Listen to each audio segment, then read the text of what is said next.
natin. O eto, ano naman po ang sabi ng Pangulo, mga kababayan? Narinig na nating nagsalita si JPE, Juan Ponce Enrile o Manong Johnny, mga kababayan, na ang sinasabi niya nga, handa na ba tayo na masakripisyo ang rule of law?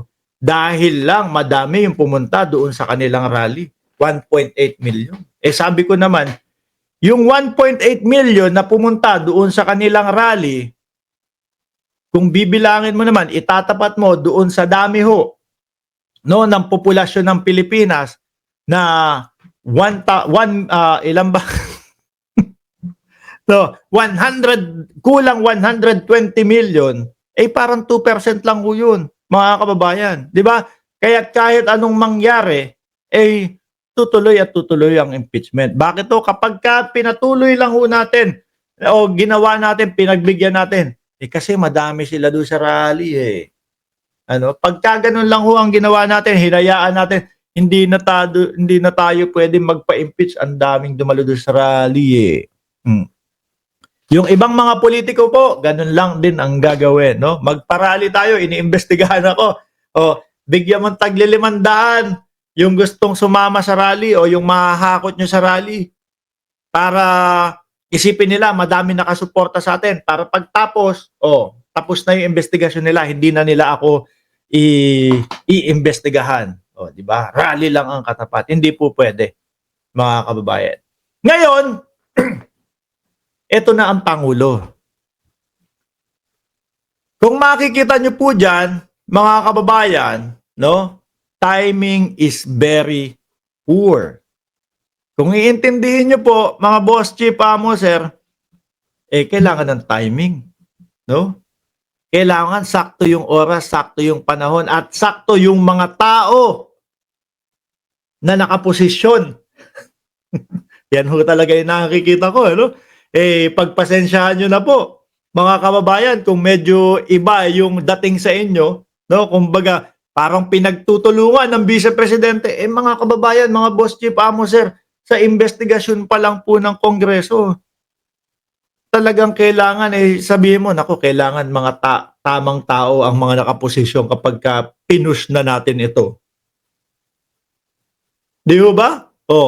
Masasayang. Kabad ng bayan natin yung ayaw ipaliwanag. Di ba?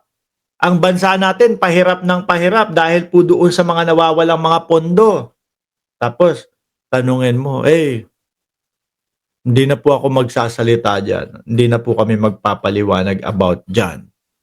Di ba? Talagang kailangan mong bumuo, mga kababayan. Ako nga naniniwala ako talagang, kumbaga, isa ang presidente sa nagpaplano na i-impeach ang vice presidente, no? Yung sinabi ng Pangulo na, wag na nating anuhin yan. Mas madami pang problema ang bayan natin kesa dyan sa impeachment. Labas sa ilong yun. Para ho sa akin, ha?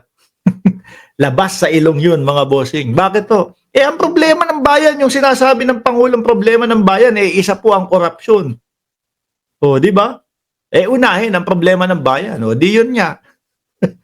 Ang pagpapatalsik doon sa ayaw magpaliwanag ng pondo ng bayan. Timing is very poor. Marcos Jr. rejects impeachment bids versus Sara Duterte Enu.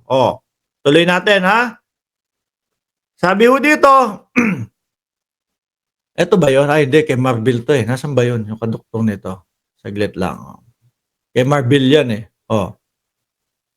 Tama ba? Eto na. I don't think that now is the time to go through that. Ayan na. Hindi ngayon ang panahon para umpisahan yan. No? So, ipaubaya na muna natin sa ating total as a practical matter, papasok na tayo. Ayan, As a practical matter, papasok na tayo sa campaign period. No? Wala ng congressman. Di ba? Wala ng senador. Dahil nangangampanya na sila. Hindi tayo makakapagbuo. Tayo na, hindi tayo makakapagbuo ng quorum. And so, as a practical matter, the timing is very poor. So, sa pagkakaintindi ko ho dyan, mga kababayan, tapusin na natin yung eleksyon. Ano?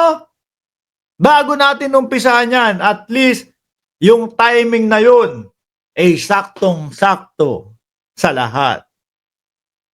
Di ba? Sabi ni Leo Glenn Tumala, Sir Mark, support mo ko, GoFund mo ko, Sarah Crispy Sisig. Pondo nyo, lustay ko. Pwede ba marketing campaign yun? No, as kailan niya? Sa 2028, kung sakali. Di ba, mga bossing? So yan lang po ang isa sa nakikita ko, mga bossing, at pagkakaintindi ko, no? Pwedeng iba po yung pagkakaintindi nyo sa pagkakaintindi ko, pero ako po, ang paniwala ko at pakiramdam ko, pakiwari ko ho, no? Isa ang Pangulo.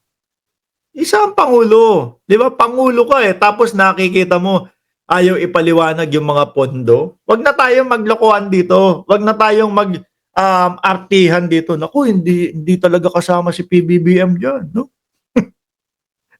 Ang Pangulo kasama dyan. Malamang, yung yung mga, yung mga patawag sa mga senador. Di ba? Magulat ka, mamukat-mukat mo yung sinasabi ni Robin Padilla na no. Pag impeachment pa, yes na po, napatunayan po doon sa investigasyon, etc., etc. Di ba? Real talk lang ho tayo, mga kababayan. Ako, magagalit sa akin si PBBM. Mark, bakit ganun? Sabi mo, kasama ako eh. Sabi ko nga, hindi. Mahal na Pangulo. No, Pilipino ho tayo. May tinatawag tayong labas sa ilong yung mga sinabi. Di ba, mga boss, chief amo, sir? So ngayon, mga bossing, dyan sa comment section, nandiyan si Jordan G. Ilalabas niya yung link papunta po doon sa Mark Ramos.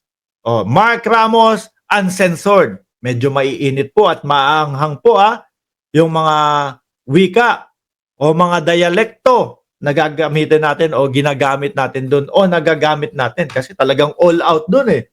Kung kayo po hindi kayo sanay sa ganon, mga boss, wag na kayong pumunta, no? Okay na yung nag-vlog tayo. Kaya lang iba yung mga topic natin doon. May 3 tayong topic doon, mga bossing, no? Pero kung kaya nyo, punta lang po kayo. Nandiyan po yung link, mga boss, chief amo, sir. Lipat agad tayo doon. Walang 1 minuto, umpisahan agad natin yung Mark Ramos Uncensored. Ayan po, sabi ni Jordan G. Yan. Maraming salamat and God bless po sa ating